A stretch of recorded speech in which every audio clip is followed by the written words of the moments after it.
to enlarge the boundaries of science, new atomic knowledge must emerge out of the darkness, out of the unknown. Prepared is the vast outdoor laboratory. Eager, tense, the scientists wait. Installed is a new atomic weapon. Instruments near and far are ready. The stage is set. High is this zero tower, poised for the world's sixth atomic explosion.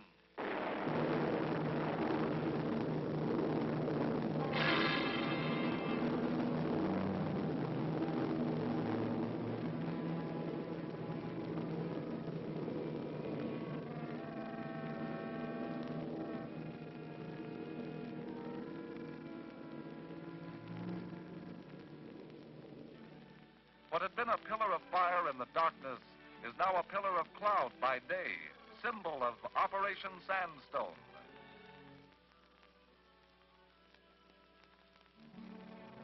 To the success of Operation Sandstone, all branches of the armed services and all civilian components of Joint Task Force 7 contributed.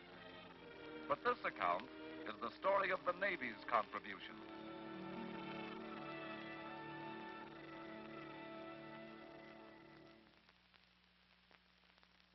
At the beginning, its low-lying islands strung like beads on a necklace.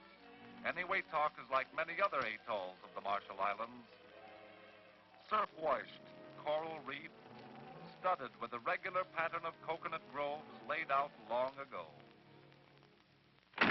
Down come the stately palm trees. Cleared away is the tangled thicket of tropical growth. Out of this isolated wilderness, the Army engineers are gouging a permanent proving ground for the Atomic Energy Commission. This early phase and later phases required great quantities of supplies. Who delivered them? The Navy. How much? Better than 57,000 measurement tons. At Port Hueneme and at many other ports of the naval establishment, the preparation resembles loading of an invasion fleet. And the details are as fully masked behind a curtain of security as if there were to be a military invasion. At this juncture, Operation Sandstone is top secret.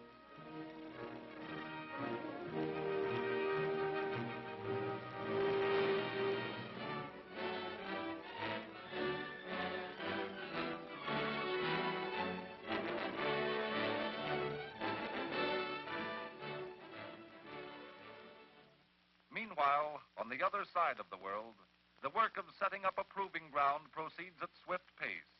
The march of events in a tight time schedule is abundant proof that inter-service planning has been good and that the coordination of civilian and military groups is excellent.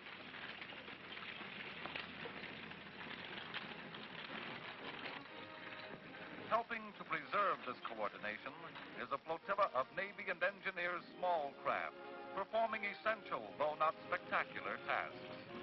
Need of an abundance of small boats, a virtual water taxi system for supplies, equipment, and personnel has been recognized from the experience of earlier atomic tests, Operation Crossroads. Mother of this busy brood of small craft is the Comstock, a landing ship dock which serves as the headquarters of the boat pool and is a self-contained, flexible repair facility.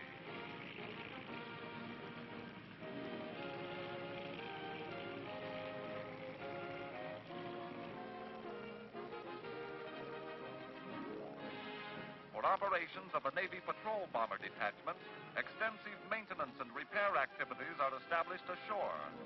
Air facilities had already been developed here during World War II, when Eniwetok, wrested from the Japanese by amphibious operations, had become an important air base.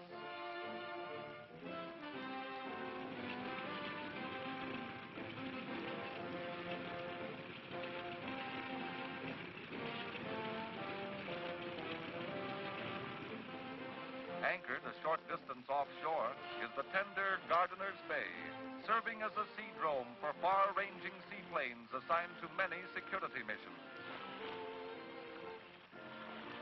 Thirsty fuel tanks are filled with high octane, but this is only one of the thousands of logistics problems that had to be met.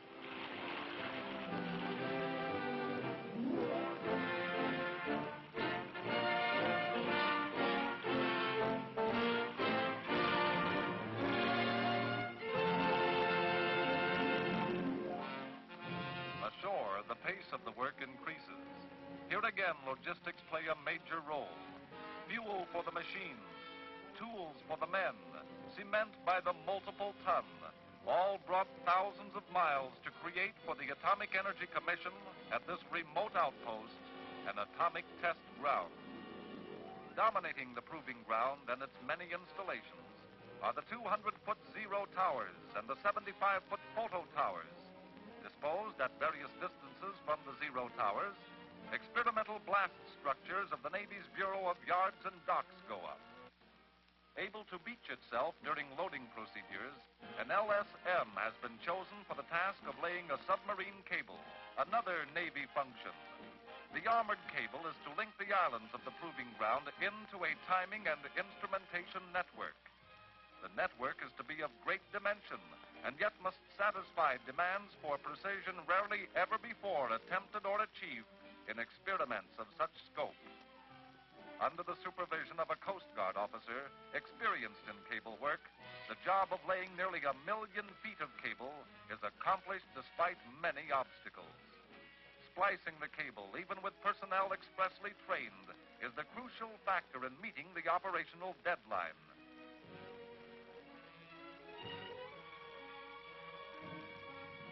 Many hands make light work, although the cable weighs almost a ton per 1,000 feet. While these advance echelons are busily engaged, back in the United States, the main body of Joint Task Force 7 gets underway.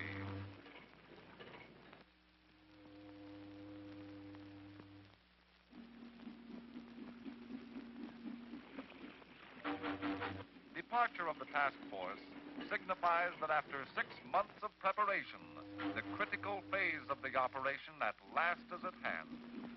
Stowed in the holds are thousands of delicate instruments and great new quantities of supplies. Aboard are large groups of scientists, military units participating in atomic weapon development, and a command staff organized on war-tested principles of joint operation. Lashed to the decks are aircraft being ferried to various points on the 4,500-mile voyage. Underway procedure follows rigid military precautions. Atomic secrets, atomic weapons, atomic know-how, all are precious freight that give ominous meaning to sleek destroyers keeping vigil on the flanks of the task force. Ships are for logistics, but ships are for security, too. The converted seaplane tender, Curtiss, provides definite facilities needed on her present mission. Routine tasks going on topside belie the secret work being performed in the shops and laboratories below. The skipper doesn't say much, but he knows. You might draw additional significance from these spruce marines, chosen for special security tasks afloat and ashore. And the gun crews hold a practice exercise. Exercise? Yes, but this is another version of exercise for all hands, and by captain's order, no less. But there are many other opportunities for recreation and relaxation as the ships move closer and closer to the tropics.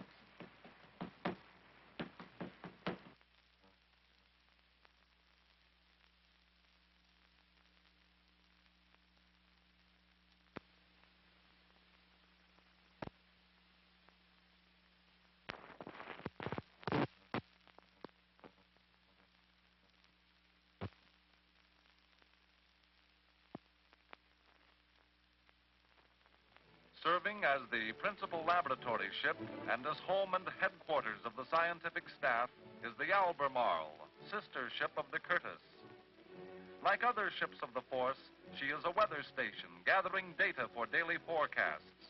Later, she'll be integrated into an extensive weather network. Now, this is the way a deck is scrubbed, and this is the way a deck is decorated. But while the work of the deck force sometimes coincides with leisure for the passengers sunning themselves in the balmy sea air, the ship is taut and happy. Below, the scientific staff spends long hours consulting on technical and operational problems. With the armed services in supporting roles, It is the civilian scientific group, drawn from many laboratories but directed by the Atomic Energy Commission, that is at the heart of the experiments. These men will determine the relative merits of 3 new weapons. Many tasks of the scientists demand air-conditioned laboratories. Temperature and humidity control and dust-free conditions are essential, particularly while delicate instrument assemblies are being made. Thousands of spare parts are stored by the scientists, but skilled machinists of the ship's force often manufacture spares in emergencies. Almost equally as many tasks are being performed aboard the carrier Bairoko. Radiological safety classes conducted underway afford an example of the excellence of the operation from the standpoint of national preparedness and security. Officers drawn from all the armed services are briefed on radiological dangers and trained in the techniques and problems of radiological safety. Various projects also provide opportunities for testing under field conditions many new instruments, operational procedures, and decontamination and safety techniques.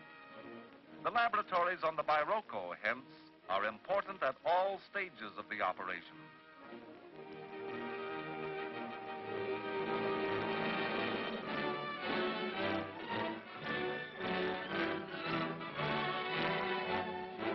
Meanwhile, aboard the flagship Mount McKinley, the task force commander, General Hull, has the fount of Crossroads experience in his deputies, Rear Admiral Parsons, the Navy's Director of Atomic Defense, and Major General Kepner, the Commander of Air Forces, both Admiral Blandy's deputies in Operation Crossroads. As a command ship, the McKinley has earned her title, the Mighty Mac. She again proves her ability to tackle a difficult job and get it done. No, not one job, but hundreds of different jobs. She is the command post, the information center, the weather central, the Naval Task Group headquarters, and the station of the air commander. In and out of her communications rooms flow thousands of messages coordinating the task force. Because of the nature of the operation, encrypted traffic is heavy. But busy as are her communications channels, there is stress on all measures of security, too, and radar operators alert at their posts bespeak caution and preparedness.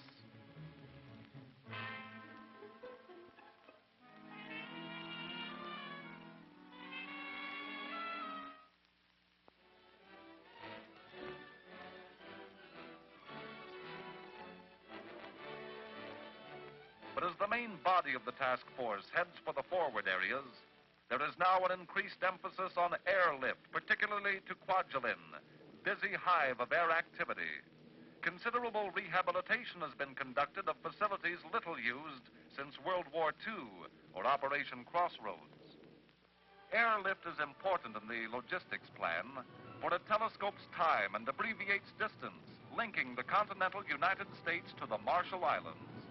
High-priority freight and important personnel are sped to many destinations by aircraft of the Military Air Transport Services. Airlift gives further flexibility to a complicated operations plan, permitting critical materials to be delivered with minimum delay and allowing difficult schedules to be met. To the Air Force has been assigned the majority of air duties, and here at Kwajalein are based the principal air components. Included in the flight plan are Navy Air-Sea Rescue Units, whose amphibians are equipped with small boats that can be parachuted to the surface of the sea. Navy-converted B-17s are used for anti-submarine patrol.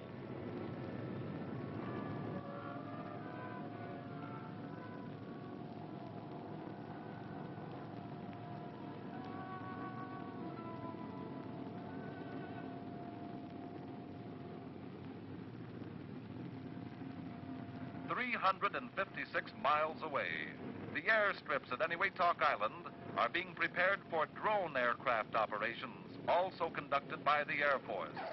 Drone barriers are erected and searchlights installed.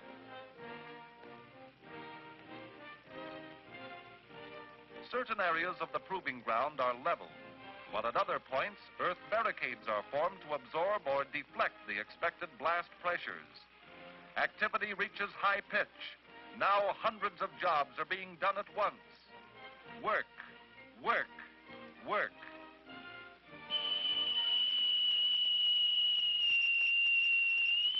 Anyway, Tog, ho!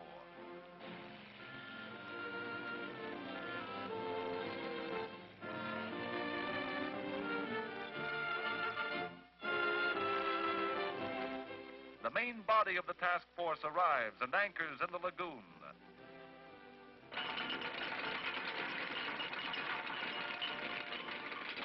The ships are anchored within easy sight of the Zero Towers. At last, it is evident what a major part the Navy plays. Why, nearly 3/5 of the task force of 10,000 are drawn from Navy ranks. To supply and house, feed and guard an operation of this sort requires various elements of sea power. Tankers, destroyers and destroyer escorts, transports, tenders, amphibious craft, repair ships, refrigerator and provision ships, and a host of specialized craft. In this tropical lagoon, a virtual community afloat, the ships compose a versatile and powerful force capable of many tasks, doing all the tasks assigned, doing them well. Passengers delivered, 2,700. Food delivered, nearly 2,000 tons. Drinking water manufactured for units not self-sustaining, 22 million gallons. Diesel fuel delivered, better than 1.5 million gallons. Motor gasoline delivered, more than 500,000 gallons. Aviation gasoline delivered, more than 600,000 gallons. Black fuel delivered, nearly 6 1/3 million gallons.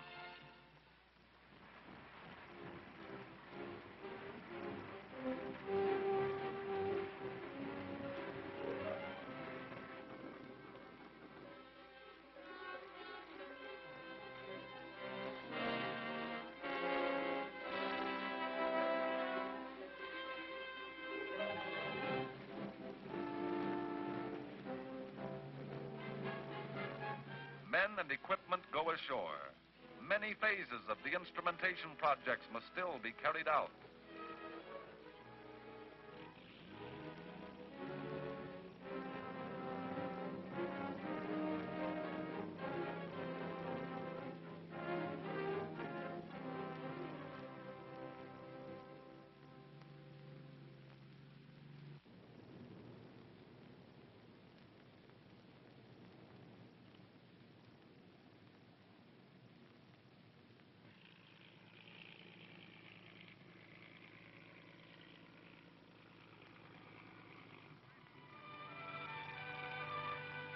As the scientific groups reach their outdoor laboratory, they find that each Zero Island is being transformed into a virtual tabletop for the experiments. Work goes on apace. Rigors of the tropical climate make each new project a challenge, each day's work a trial, and each completed task a triumph.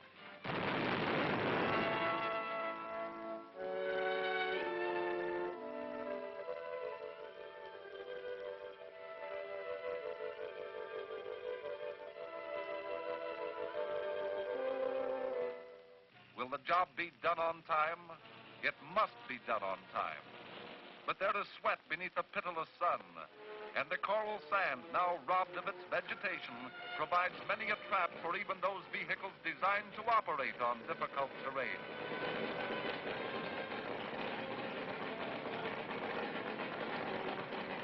Difficulty enough? No, sir. Where the loose soil has not been stabilized, wind pelts the workers with a hurricane of sand, making windscreens a necessity for many projects.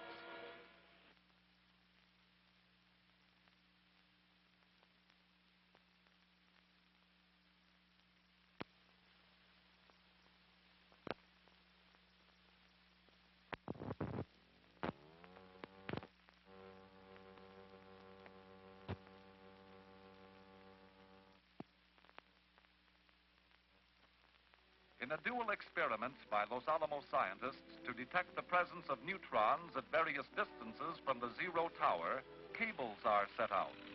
One cable, to which flotation planks have been attached for the sake of buoyancy, is hauled out to the lagoon. These balsa rafts, lowered from the Albemarle, serve as platforms for sample containers that are to be moored to the cable like a string of tiny islands. Also oriented from the foot of the Zero Tower, a second cable experiment is set up with sample containers mounted on tripods and variously shielded. Like a gigantic clothesline, the cables with neutron-detecting samples attached will be reeled in after the detonation. Thousands of man-hours are consumed by jobs that are sheer physical labor. Soil stabilization is necessary to minimize dust and to solidify earth mounds that will absorb or deflect blast. Coaxial cables and the hundreds of instruments must be dust-free if they're to render the precise results demanded by the operation. To avoid dust, many instruments are installed a minimum interval before abandonment of the Zero Island. Since data must be precise, each wall of these blockhouses gets an identifying number. This structure is a reference too. Tower cameras aimed at the fireball stage of the explosion will include it as a known measurement. Important to the architects of an atomic age is the study of blast effects and blast deflection in relation to various surfaces, angles, and structural techniques. These strange objects, preformed in the United States and shipped to Winnewittok for installation by the Army engineers, comprise a test conducted by the Navy's Bureau of Yards and Docks. The structures are of different shape and size, set in different footings, and disposed differently to the Zero Tower. Hence, a great variety of data will result.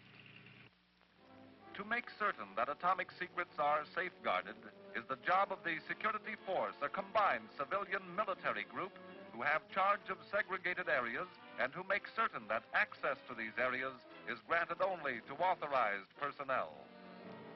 Many jobs remain to be done in the short interval remaining. As preparation for future tests, animal chambers of the Navy's Bureau of Medicine and Surgery are being given a limited trial ashore and in the lagoon. Thermal plaques of the Bureau of Ships contain colored and glossed material, plastics, and fabrics.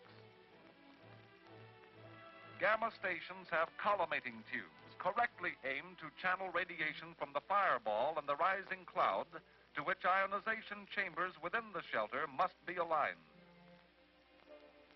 This is another experiment of the Atomic Energy Commission that requires precision and infinite care. Access ports of the gamma stations are shielded with cans of boric acid to absorb stray neutrons. Military personnel whose tasks for the present are completed are being evacuated to a safe distance at sea.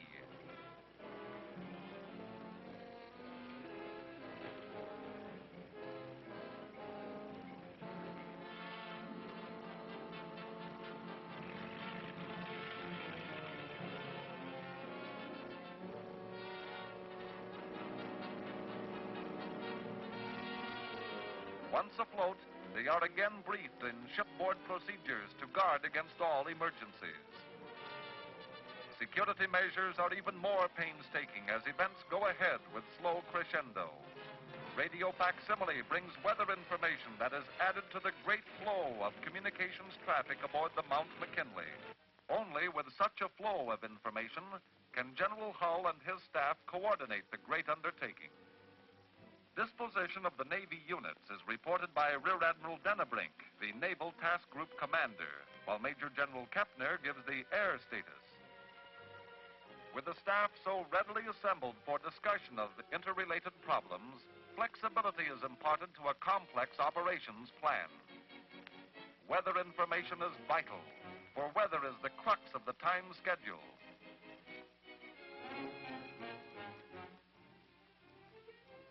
Upon the forecasters depend many of the command decisions now to be made. Long-range weather planes rove great areas of the Pacific to study wind structures, cloud formations, and temperatures. Weather information has high priority as communications traffic. But knowing the burdens that would be placed on communications, particularly on radio teletype and radio telephone circuits, engineers of the armed services have planned their networks well. Units afloat and ashore are bound together by networks that demonstrate daily an ingenious efficiency.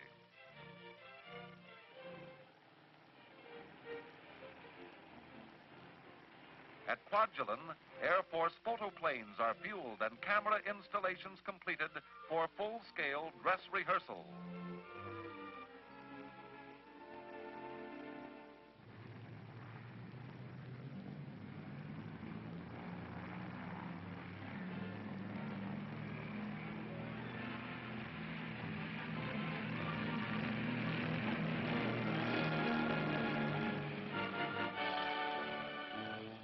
Frequent rehearsal has imparted to the photo teams the precision needed for difficult photographic assignments.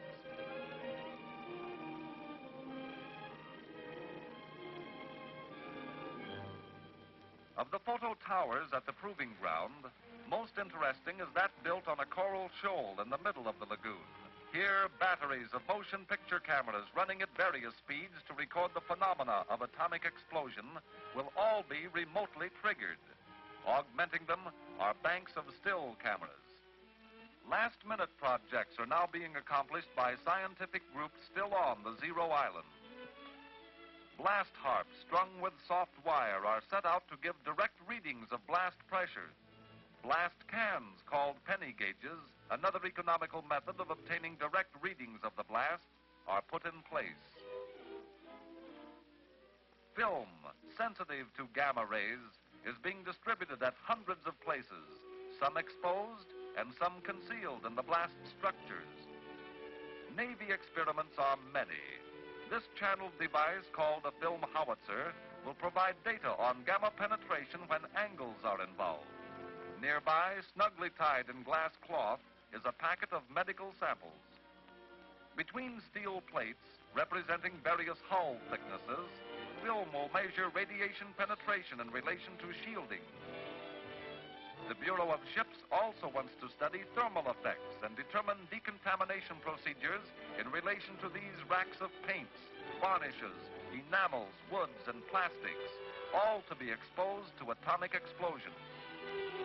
As a guide in the design of modern ships, the Bureau of Ships needs an abundance of information.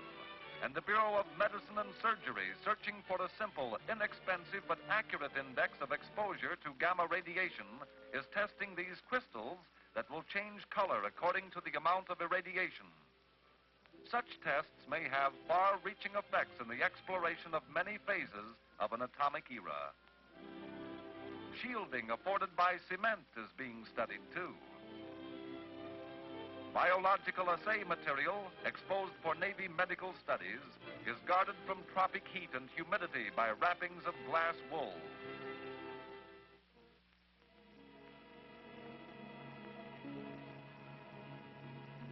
Inside the timing station, the last brick is fitted into the massive lead coffin that shields the delicate recording cameras from unwanted radiation. Elsewhere on the Zero Island, structures are sealed.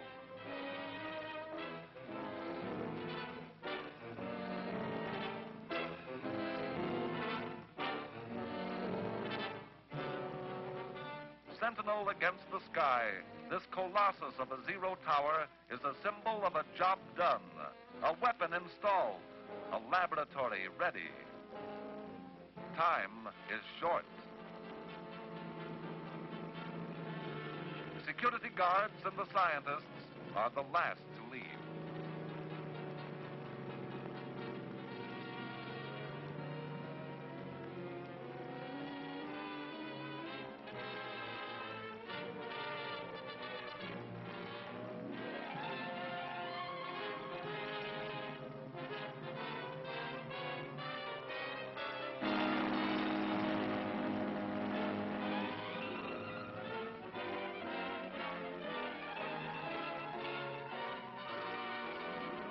The major ships now stand away from the Zero Island, although still within the lagoon.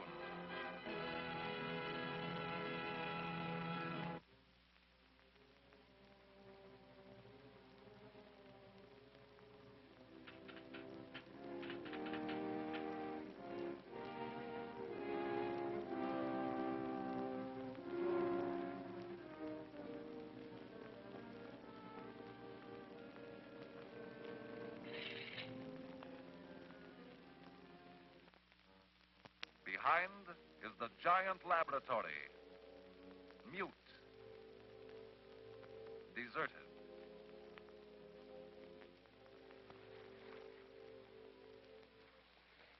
The detonation party races from Zero Island to Zero Island to close and lock the switches that knit the Zero Tower to the distant control panel.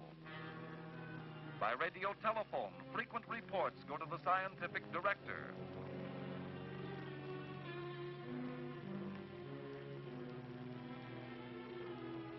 Nightfall brings a new assortment of tasks, each one important. Now is no time for let-up.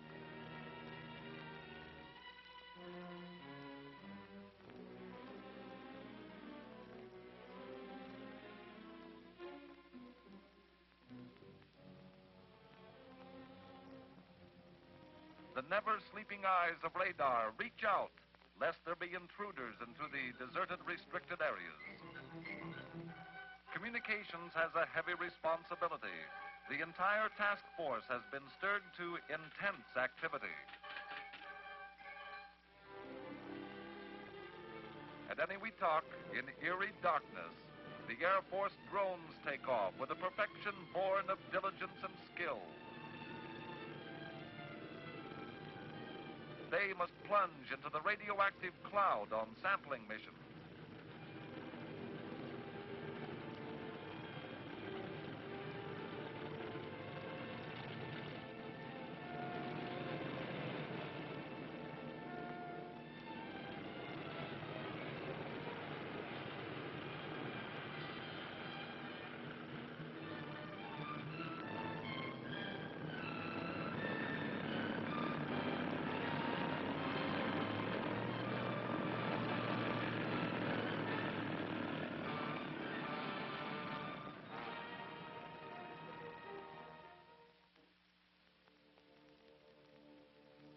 Nearby at the control island, a telemeter tower looms up, its antenna ready to receive signals from the blast footings that scientists within the telemetering station can record and interpret. The detonation party arrives and mounts to the control station, ready for X-ray day and the world's 6th atomic explosion. What secrets will be plucked from the darkness and the unknown?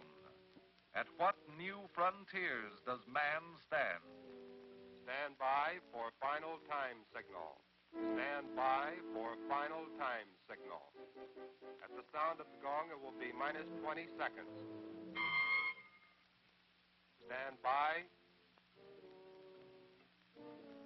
At the sound of the gong, it will be minus 10 seconds. Minus 10 seconds.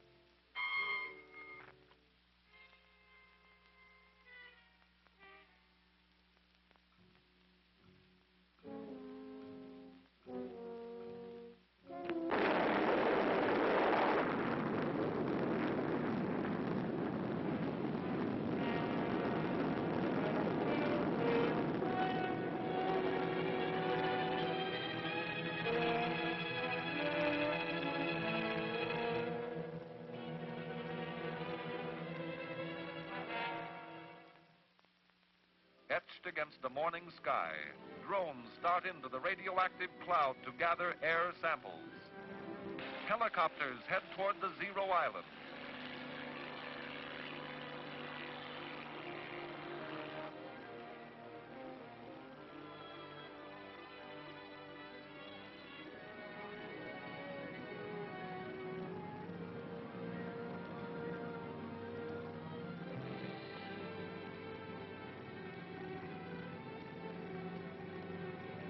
And the drones come home, their spectacular jobs done.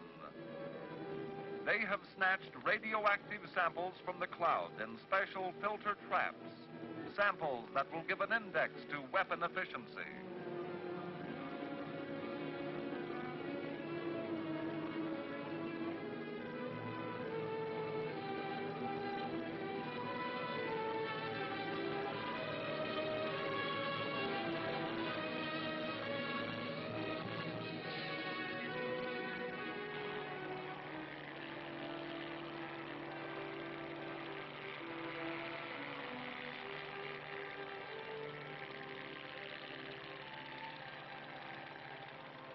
Each person returning from exposure to radioactive areas, whether that exposure was in the sky or on the ground, must be carefully monitored.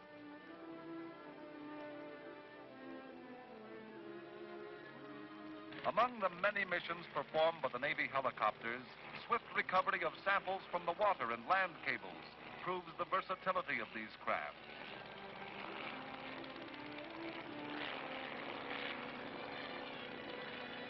The samples are dropped to neutron measurement crews on the deck of the Albemarle and rushed to the ship's laboratories for counting procedures.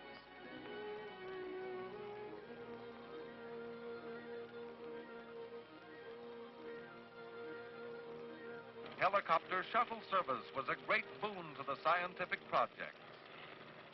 Small groups go ashore for recovery of instruments and inspection of installations. They are clad in disposable clothing and wear masks to prevent the ingestion of radioactive dust. Monitors guide them, restrict their movements, and limit their stay. The timing station has weathered the fury of atomic blast and has withstood the terrific ground shock. Vital records of the experiments are safe within.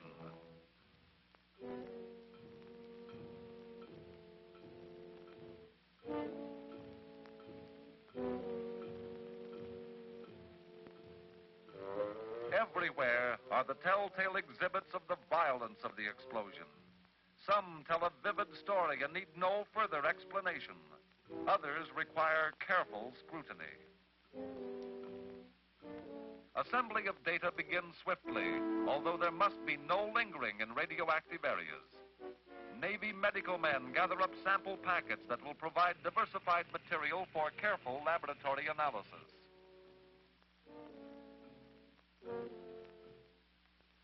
As data is computed aboard the Albemarle, even a simple beer can renders an account of its adventure on the Zero Island.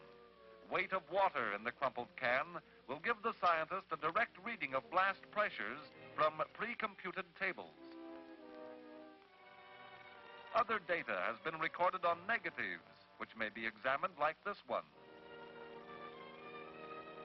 As busy as the scientists have been before, they still lose no time now in analyzing the results and compiling figures needed by the test director and the Atomic Energy Commission. But the proof testing of 2 additional new weapons remains. Stand by for Yoke Day.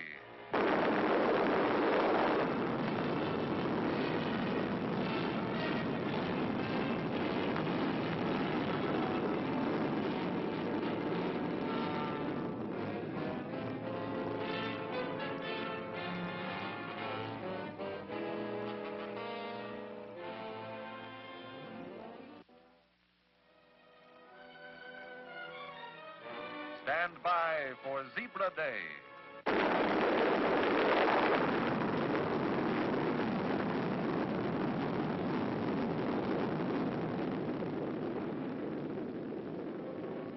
To the men of the task force, might unleashed by new atomic weapons is great indeed. But greater still is the might of a mighty nation working together. The Atomic Energy Commission's new proving grounds and these new tests were made possible by teamwork. And while this account stressed the story of the Navy's contribution, it was a contribution to a joint task force and to a united effort in Operation Sandstone.